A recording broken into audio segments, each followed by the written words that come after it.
dan Ordo Arcasi. Kelapa sawit adalah tanaman asli Amerika Selatan dan digunakan secara lokal untuk produksi minyak. Aloes guineensis adalah spesies kelapa sawit yang paling umum dibudidayakan di dunia, terutama di Indonesia. Beberapa teknik pengelolaan pembibitan kelapa sawit. Yang pertama adalah pemilihan bibit. Sangat penting untuk menjamin kualitas kelapa sawit untuk ditanam. Menggunakan bibit unggul yang bersertifikat adalah investasi awal yang akan meningkatkan produktivitas yang berkelanjutan.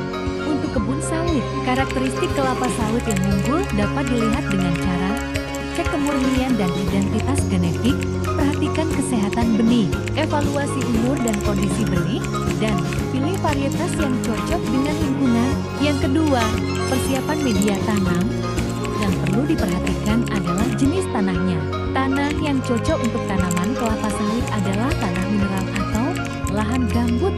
Persiapan tanah mineral minimal 1 bulan, sedangkan persiapan lahan gambut minimal 6 bulan supaya tanahnya matang.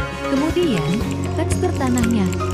Tekstur tanah yang gembur dan lengkung berliat adalah tanah yang baik digunakan. Lalu pH tanah, minimal memiliki pH tanah antar 4–6. Lalu pupuk pada masa pembibitan. Kelapa sawit membutuhkan unsur hara nitrogen dan fosfor yang lebih banyak. Selain itu, lokasi pembibitan juga perlu diperhatikan, tidak berada di lahan yang mudah tergenang, memiliki sistem drainase yang baik, memiliki topografi yang rata, dekat dengan sumber air, dan memiliki akses jalan yang baik dan layak. Yang ketiga, persemaian awal pre-nursery.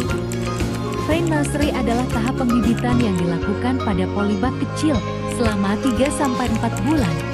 Hal yang harus diperhatikan ketika pembibitan pre-nursery. Pertama, lokasi. Sebaiknya dilakukan di lahan mineral yang terbuka dan rata dengan kemiringan maksimal 5%. Kedua, polybag. Sebaiknya menggunakan polybag yang berukuran 15 cm, 20 cm. Ketiga, pemeliharaannya dengan penyiraman pagi dan sore, pengendalian gulma tiap 2 minggu, pemupukan, pengendalian hama dan penyakit, dan seleksi abnormal pada umur 2 dan 3 bulan. Yang keempat, persemaian utama main nursery. Ketika bibit berumur 12 minggu 3 bulan setelah tanam, bibit sudah siap ditanam di lahan terbuka. Sebelumnya, lakukan persiapan lokasi, lalu media tanam dengan kondisi tanah gembur atau lengkung berliat, lalu campurkan tanah tersebut dengan pupuk. Merokerok secara merata dengan dosis 500 gram 100 kg tanah, lalu diamkan selama 1 bulan sebelum dimasukkan ke polybag. Sebelum dipindahkan, harus disiram sampai jenuh. Bibit yang dipindahkan harus bibit yang sehat dan normal, sudah berdaun 3–4 helai.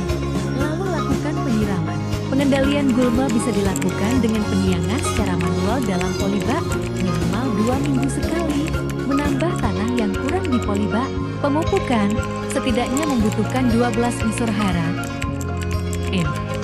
Panjang, E, C, Inj, S, V, Mn, Zen, Q, dan B, sesuai dengan kebutuhan setiap fase pertumbuhan.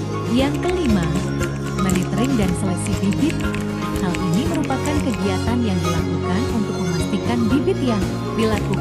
memastikan bibit yang digunakan sehat dan bermutu baik. Beberapa hal yang harus diperhatikan adalah: pertama, ciri-ciri bibit sawit yang baik. Kedua, tahap seleksi. Tiga, jumlah bibit akhir. Keempat, sistem monitoring dan kontrol. Dalam menanam kelapa sawit sudah pasti kita menghadapi beberapa tantangan. Salah satunya adalah: pertama, hama dan penyakit, serangan ulat permukaan daun, jamur, ganoderma dan nematoda. Kedua, iklim yang tidak stabil, kekeringan berkepanjangan atau curah hujan tinggi yang menggenangi media tanam. Ketiga, kesalahan manajemen, overwatering atau kekurangan penyiraman, pemberian pupuk yang tidak sesuai dosis. Keempat, kualitas bibit yang tidak merata, perbedaan genetik, atau perlakuan selama persemaian. Kelima, keterbatasan sumber daya, tenaga kerja, air, dan bahan organik untuk pembibitan. Nah, berikut beberapa solusi dari tantangan-tantangan tersebut, yaitu: 1. Pengendalian hama dan penyakit. bisa menggunakan pestisida dan fungisida.